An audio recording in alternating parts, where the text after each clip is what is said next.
Bayangkan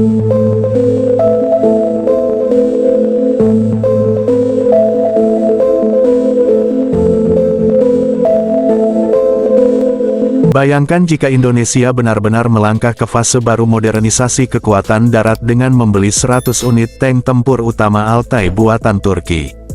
Nilai transaksi yang diperkirakan mencapai sekitar 16,5 triliun rupiah ini bukan sekadar angka besar, tetapi juga sinyal perubahan serius dalam arah pembangunan kekuatan TNI Angkatan Darat. Jika terrealisasi, pembelian ini akan tercatat sebagai salah satu akuisisi alutsista darat terbesar sepanjang sejarah militer Indonesia. Isu tersebut muncul dari laporan ekspor pertahanan Turki yang menyebutkan rencana penjualan hingga 1.000 unit tank Altay ke berbagai negara. Dalam laporan itu, Indonesia disebut sebagai salah satu calon pembeli dengan jumlah sekitar 100 unit. Meski hingga kini belum ada pernyataan resmi dari Kementerian Pertahanan Indonesia dan statusnya masih sebatas negosiasi, potensi dampaknya sudah cukup untuk memancing perhatian publik dan pengamat pertahanan. Altay sendiri merupakan tank tempur utama generasi terbaru yang dirancang untuk bersaing dengan MBT kelas dunia. Dengan bobot sekitar 65 ton, tank ini dipersenjatai meriam utama 120 mm smoothbore yang kompatibel dengan berbagai jenis amunisi NATO.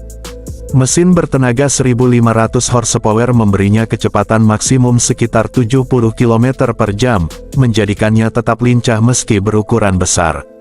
Altay dioperasikan oleh 4 awak dan dirancang untuk pertempuran modern yang menuntut kecepatan, akurasi, serta perlindungan tinggi. Keunggulan utama Altay terletak pada sistem perlindungannya.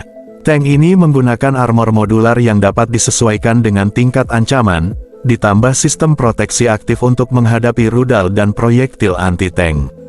Sistem kontrol tembak digital, sensor canggih, serta jaringan komunikasi militer terintegrasi membuat Altay mampu beroperasi efektif dalam konsep peperangan modern berbasis jaringan. Dibandingkan Leopard 2 yang saat ini dioperasikan Indonesia, Altay menawarkan pembaruan signifikan pada aspek elektronik dan perlindungan. Aspek penting lainnya adalah fleksibilitas medan.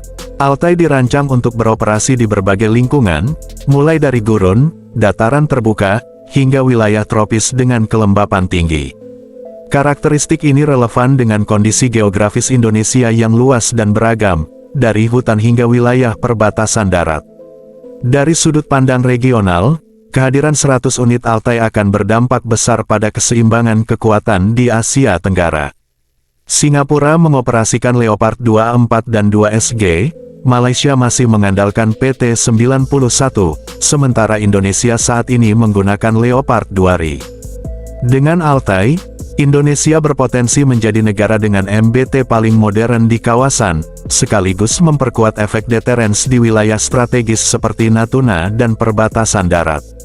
Secara geopolitik, langkah ini juga mencerminkan semakin eratnya hubungan strategis Indonesia dan Turki.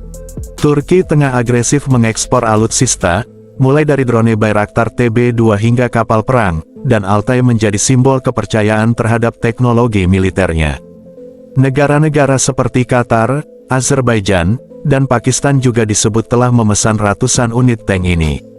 Jika dilihat lebih luas, potensi pembelian Altay bukan hanya soal menambah kekuatan tempur, tetapi juga diversifikasi sumber persenjataan, peluang transfer teknologi, serta pesan politik bahwa Indonesia serius membangun kekuatan darat yang seimbang dengan kekuatan laut dan udara.